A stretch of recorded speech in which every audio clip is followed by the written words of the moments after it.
Hello everyone, welcome to IGNOU Vidya. कैसे हैं आप सब? आई होप सही होंगे और एग्ज़ाम की तैयारी कर रहे होंगे। आपकी इस एग्ज़ाम की तैयारी में मैं आपके साथ हूँ। आप बता सकते हैं कि और मुझे क्या क्या सब्जेक्ट्स लाने चाहिए, मैं पूरी कोशिश करूँगी। बस कभी कभी देरी होती है क्योंकि मैं अकेली हूँ और अकेले ही बनाती हूँ, मैं जॉब भी करती हूँ, तो थोड़ी सी देरी हो जाती है, लेकिन हाँ, मैं आपका इस इग्नू के सफ़र में साथ हमेशा दूंगी। तो आज हम पढ़ने वाले हैं PPI 102 पब्लिक एडमिनिस्ट्रेशन, और ये पार्ट 9 है हमारा पब्लिक एडमिनिस्ट्रेशन सीरीज का, जिसके अंदर हम आज पढ़ने वाले हैं ब्रिटिश एडमिनिस्ट्रेशन। बहुत दिन से मुगल्स ही चल रहा था, आज हम पढ़ेंगे ब्रिटिश एडमिनिस्ट्रेशन के बारे में।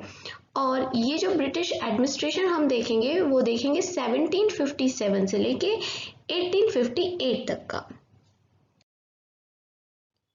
तो ये है यूनिट 2 ब्रिटिश एडमिनिस्ट्रेशन, जैसा कि मैंने आपको बता दिया।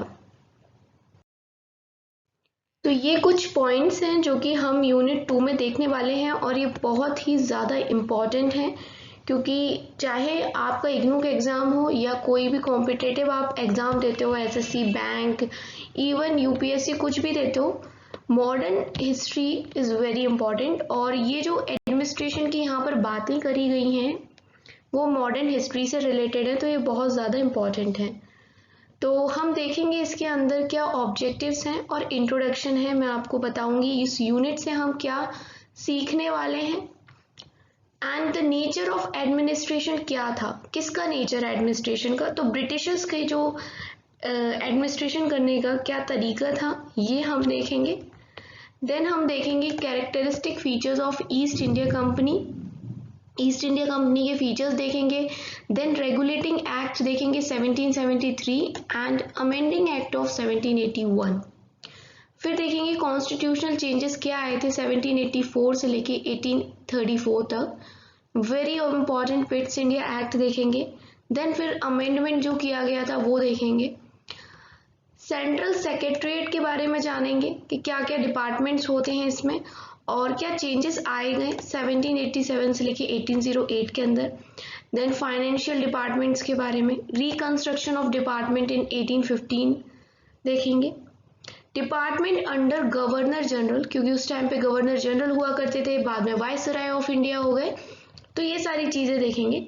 फिर देखो very important administration of revenue, जो मुगल्स के टाइम भी था, ब्रिटिशर्स के टाइम भी है, और आज हमारी मोदी सरकार हो या कोई गांधी वाली सरकार हो, कोई भी सरकार हो, रेवेन्यू के बिना नहीं चलती है। इंपेरियल ग्रांट ऑफ दीवानी देखेंगे। Formation of the board of council of revenue, district administration and district collector, जो बहुत ही इंपॉर्टेंट है। डिस्ट्रिक्ट कलेक्टर, इस पे तो डायरेक्ट क्वेश्चन आ जाता है। Board of revenue, role of division commissioner, administration of criminal justice and police, the civil service. Civil service यही UPSC जो आज होता है, उस टाइम क्या था, तो ये सब देखेंगे। आपने देखा मुगल्स में भी क्रिमिनल जस्टिस, रेवेन्यू, ये सब पढ़ा, और अब हम ब्रिटिशर्स के अंदर भी क्रिमिनल जस्टिस, पुलिस, और इनके टाइम पे कैसे सिविल सर्विस इन्होंने स्टार्ट करी, क्या प्रोसीजर होता था, ये सब जानने वाले हैं इस यूनिट के अंदर। हमारे जो ऑब्जेक्टिव्स होने वाले हैं, पहली बात तो ये कि इस यूनिट को पढ़ने के बाद हम बता पाएंगे कि ब्रिटिश ईस्ट इंडिया कंपनी ने किस प्रकार का एडमिनिस्ट्रेशन किया था, क्या क्या वो रूल्स लेके आए थे 1757 से 1857 तक का, और कुछ रेगुलेटिंग एक्ट्स के बारे में जानेंगे जो कि बहुत इंपॉर्टेंट है, जैसे 1773 regulating act and Pitt's India act भी 1784, क्या इनने मेजर चेंजेस लेके आए थे हमारे इंडिया में, एज वेल एज मतलब जो भी उस टाइम पे चल रहा था वो सब हम यहाँ पर पढ़ने वाले हैं। फिर स्ट्रक्चर ऑफ सेंट्रल सेक्रेटरीट हम देखेंगे, as it took shape in the formative years, कैसे मतलब जो रोल होता था एक सेंट्रल सेक्रेटरीट का वो चेंज हो गया। और मैं आपको बता दूं कि कई बार इग्नू में सेंट्रल सेक्रेटरीट के ऊपर डायरेक्ट क्वेश्चन आए हैं, डायरेक्ट ही आ गया है, तो ये सेंट्रल सेक्रेटरीट बहुत इंपॉर्टेंट है, ठीक है। And explain the feature of divisional and district administration during the days of east India company.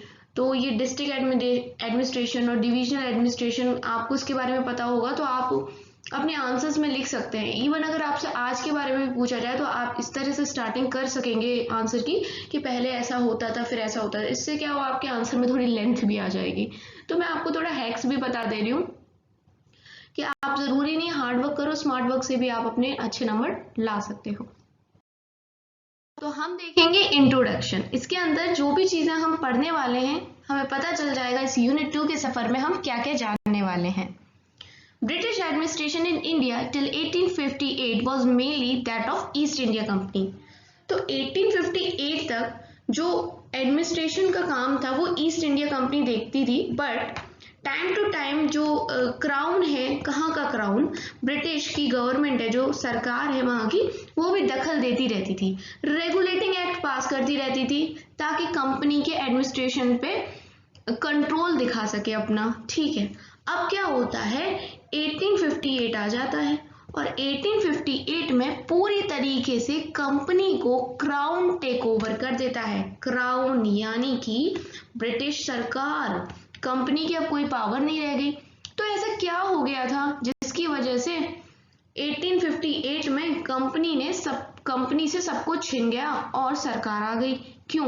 क्योंकि 1857 में सिपॉय म्यूटिनिटी हुई थी। ये सिपॉय म्यूटिनिटी कौन बोलता है? ये वहां के लोग बोलते हैं, ब्रिटिशर्स। हम सिपॉय म्यूटिनिटी नहीं कहते, हम कहते हैं war of freedom, first freedom struggle या वार ऑफ इंडिपेंडेंस, ये हम भारतीय कहते हैं। और ये कैसे हुई थी? ये मंगल पांडे ने स्टार्ट की थी और फिर धीरे धीरे ये क्रांति की जो आग है ये बढ़ती गई और इसमें बहुत सारे हमारे वीर योद्धा सब स्टार्ट हो गए साथ देना। जैसे कि कौन कौन?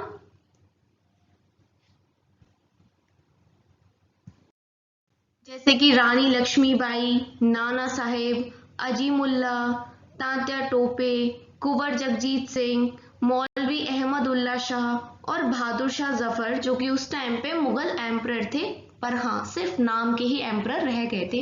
तब तक मुगल्स के पास इतनी पावर नहीं थी। अगर उस टाइम मुगल्स के पास पावर अच्छी होती, जो उनके पहले के जो लोग थे, मतलब बहादुर शाह जफर से पहले के जो लोग थे, अगर उन्होंने अच्छे से रूल किया होता और कुछ राइट्स नहीं दिए होते इन ईस्ट इंडिया कंपनी को, तो शायद इतना रायता ये लोग नहीं फैला पाते इंडिया में।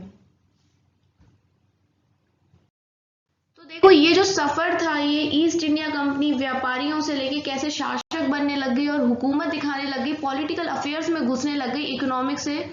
तो ये सब हम पढ़ेंगे और इसके अंदर बहुत सारी चीजें जानेंगे, जैसे रेगुलेटिंग एक्ट्स जानेंगे, बैटल ऑफ प्लासी 1757 में क्या हो गया, कैसे इनको दीवानी राइट्स मिल गए, वो कौन सा मुगल एम्परर था जिनने इनको इतनी छूट दे दी जिसकी वजह से बर्बादी शुरू हो गई। ठीक है, तो ये सब मैं आपको बताऊंगी, बेफिक्र रहिए। चैनल पर नए हैं तो सब्सक्राइब जरूर करें और लाइक तो कर देना। देखो इतना अच्छे से कर रही हूँ, पूरे कंटेंट नहीं मिलेगा यूट्यूब पे। ठीक है, चलो लाइक करो। And thanks for watching IGNOU Vidya.